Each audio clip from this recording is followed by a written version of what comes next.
9वें अध्याय का मातम्य। हे पार्वती, शिवजी महाराज पार्वती से बोले, अब मैं तुम्हें श्री गीता जी के 9वें अध्याय का मातम्य बताता हूँ। तुम स्थिर होकर सुनो। पार्वती ने अपनी दृष्टि महादेव के प्रखर तेज से व्याप्त मुखमंडल पर टिका दी। भोले शंकर ने गीता के 9वें अध्याय का मातम्य इस प्रकार कहना शुरू किया। नर्मदा नदी के तट पर प्राचीन काल में एक नगरी महिष्पति के नाम से स्थित थी। इस नगरी में माधव नाम का एक ब्राह्मण रहता था।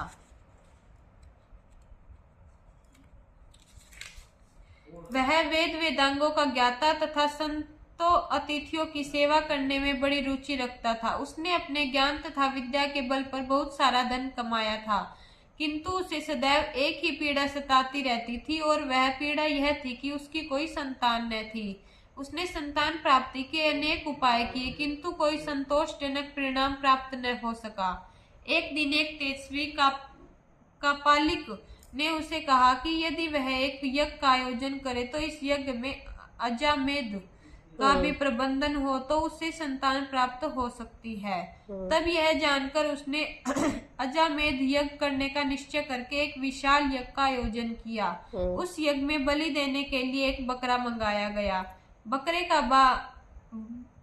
का बलि पर चढ़ाने से पूर्व उसकी पूजा अर्चना की गई। इसके पश्चात जब उसे यज्ञ की बलि वेदी पर ले जाकर खड़ा किया गया तो वह हंसकर उच्च स्वर में बोला, हे ब्राह्मण, इस प्रकार यज्ञ करने से क्या लाभ है? इनका फल तो नष्ट हो जाने वाला है तथा ये तो जन्म, जरा और मृत्यु के भी कारण है। किसी भी प्राणी की किसी भी अवसर तथा स्थिति में बलि देने से अनिष्ट ही होता है, और मुझे भी इसी प्रकार बकरे की योनि भोगनी पड़ रही है। बकरे की इस प्रकार के कौतूहल पूर्ण वचन सुनकर यज्ञ मंडप में उपस्थित सभी लोग बड़े विस्मित हुए। जब माधव ने करबद्ध होकर बकरे से उसके पूर्व जन्म का सारा वृत्तांत जानने की जिज्ञासा प्रकट की, इस पर बकरा बोला, हे ब्राह्मण, पूर्व जन्म में मैं एक श्रेष्ठ कुल का ब्राह्मण था। एक दिन एक कापालिक के कहने पर मेरी पत्नी ने संतान प्राप्ति के लिए माँ काली को बकरे की बलि देने का निश्चय किया। हमने एक बकरी तथा साथ ही उसके शिशु को खरीद लिया। जब हम लोग स्तनपान कर रहे शिशु बकरे को बलि के लिए यज्ञ वेदी पर ले जाने लगे तो बकरी आर्द्र स्वर में बोली, क्या तुम लोग मेरे लाल को वध हेतु ले जा रहे हो?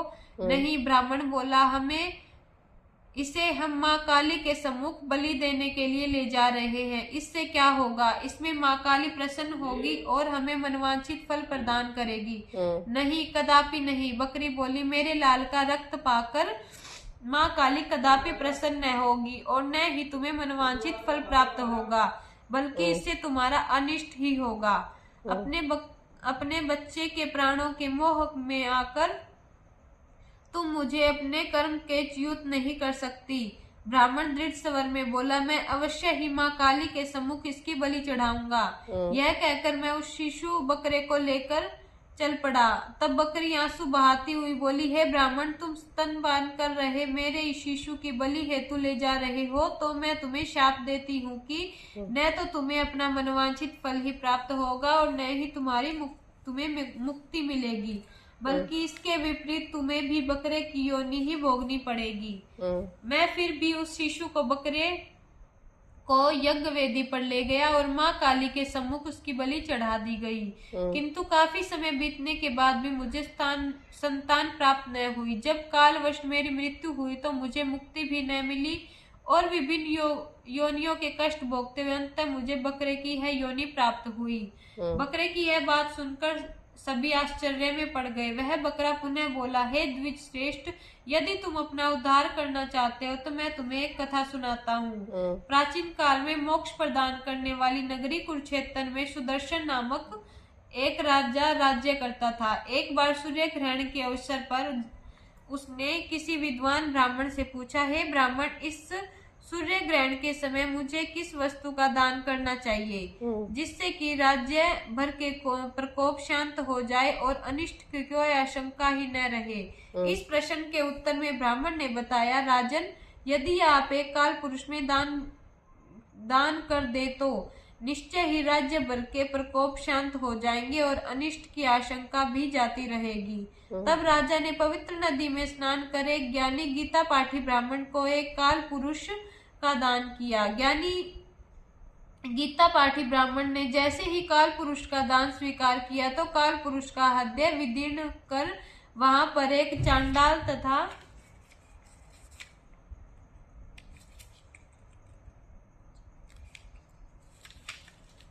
चांडालिनी प्रकट हुए और बलपूर्वक उस ब्राह्मण के शरीर के सामने का प्रयास करने लगे। उस ज्ञानी गीता पाठी ब्राह्मण ने तब गीता के 9वें अध्याय का मन ही मन जाप शुरू कर दिया। इस जाप के प्रभाव से चांडाल तथा चांडालिनी का ब्राह्मण पर कोई असर न हुआ और वे लुप्त हो गए। यह देखकर राजा सुदर्शन ने पूछा, ब्राह्मण देवता, यह कैसा चमत्कार था? वह स्त्री पुरुष कौन थे और उनका प्रयोग किस प्रकार असफल हुआ? राजन, वह ब्राह्मण बोला, वह पुरुष चांडाल वेश में पाप था और स्त्री चांडालिनी वेश में निंदा थी। वे बलपूर्वक मेरे शरीर में प्रवेश करना चाहते थे, किंतु जब मैंने मन ही मन गीता के 9वें अध्याय का पाठ शुरू कर दिया तो वे लुप्त हो गए। हे देवी, भोले भंडारी यह कथा सुनाकर बोले। इस प्रकार राजा सुदर्शन ने भी ब्राह्मण से गीता के 9वें अध्याय का मातम्य जानकर उसका पाठ आरंभ कर दिया। जब कोई अंत काल आया तो उसे सहज ही भव बंधन से मुक्ति प्राप्त हो गई और इसी प्रकार सुदेव को भी वैकुंठ लोक की प्राप्ति हुई।